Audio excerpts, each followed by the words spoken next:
Hospice is a team approach to caring for patients with advanced illness, and it is designed to ameliorate the suffering of the patient as well as create a better life style for the patient in his transition, his or her transition. It also is designed to make life easier on the families.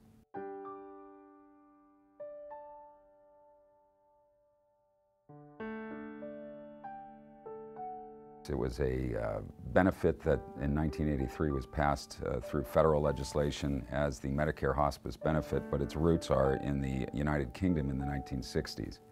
In the 1970s, the hospice movement became pretty strong here in the United States, which prompted them to push legislation through in 1983. This was a way to get somebody in the home to visit with my dad daily.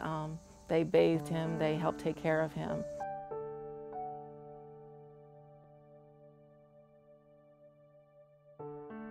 They did such a fantastic job with my dad, who he only lasted about 3 months in the home, but when my mom deteriorated in October, I immediately called them and said, "Can you help me?" My mom and dad lived here their entire married life. My dad actually built the house, and my mom just treasured every day here. She had started to deteriorate, and we tried placing her in a nursing home, but she wasn't happy there.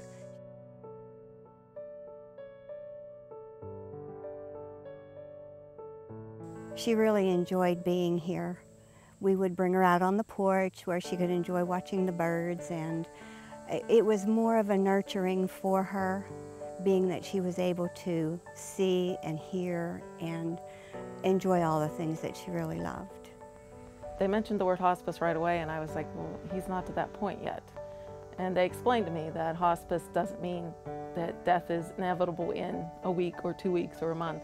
It's just the care that they get, extra care. Hospice is typically thought of as letting the patient die or even hastening death by elimination of services that in a lot of ways complement quality of life. What the misconceptions start with the hospice care being provided for death only, and really hospice is for life.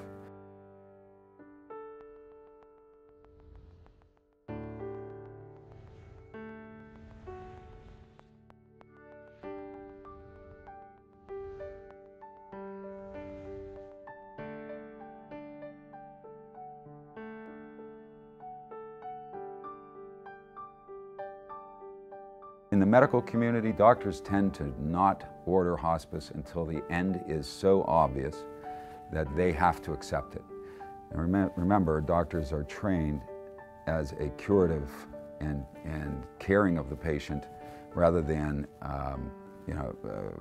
ameliorating suffering or palliative care or comfort measures.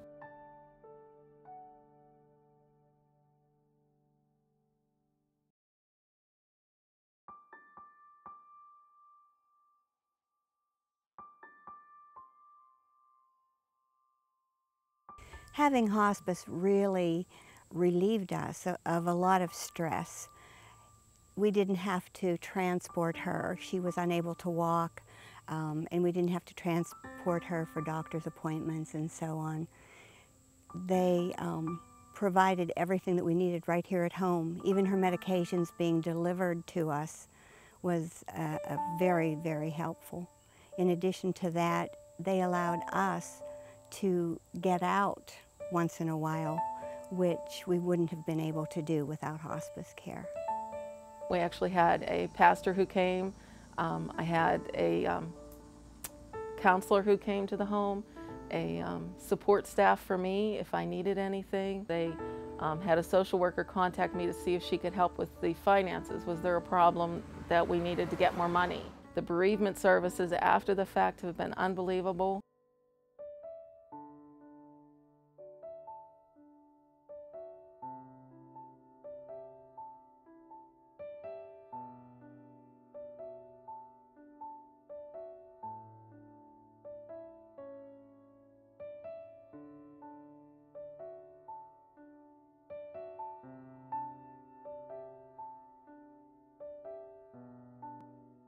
We knew if we needed help, they were available, we could call them, and it took a lot of the pressure off of us.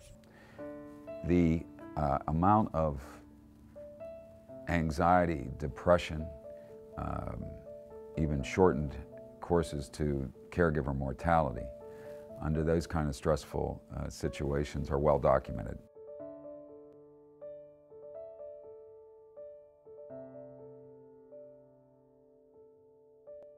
We have longer time lapses from work. The socioeconomic impact is huge, and the stress that they carry, if lessened, helps to take the burden out of all of those areas.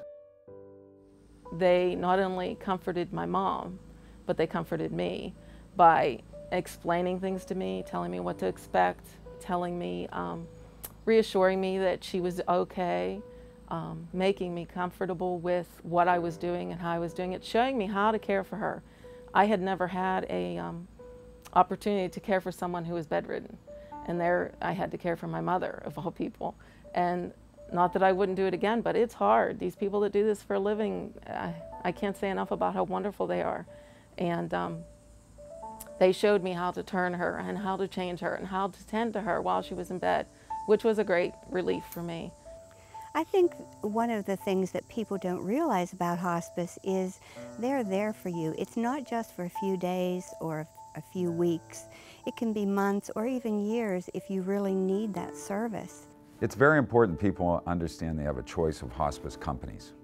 Hospice companies tend to partner up with facilities, and many times patients who have loved ones in facilities are only offered the choice of one or two companies. It is important to understand that there is a federal legislation that mandates that patients and their families have complete control over who they request to provide hospice services.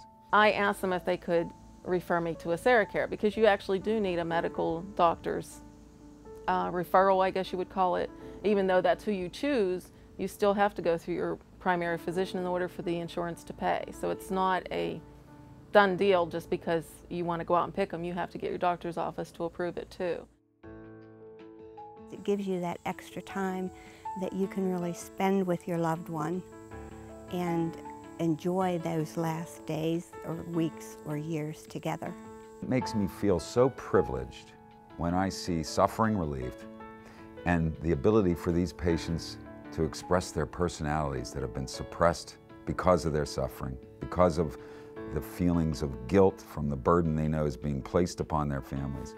And it is truly one of the most rewarding aspects I've ever felt being a physician.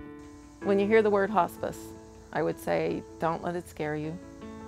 Find out what it means. Ask the questions. Ask what is involved with hospice. Because it isn't just the end, it is the caring, the support, the compassion. It's keeping that loved one comfortable, not just for a week or two, but for months before. It doesn't matter how close the end is, they were there. They were in my home for 6 months. It wasn't a question of how soon, it was a question of let's make her as comfortable and as safe as possible throughout that time.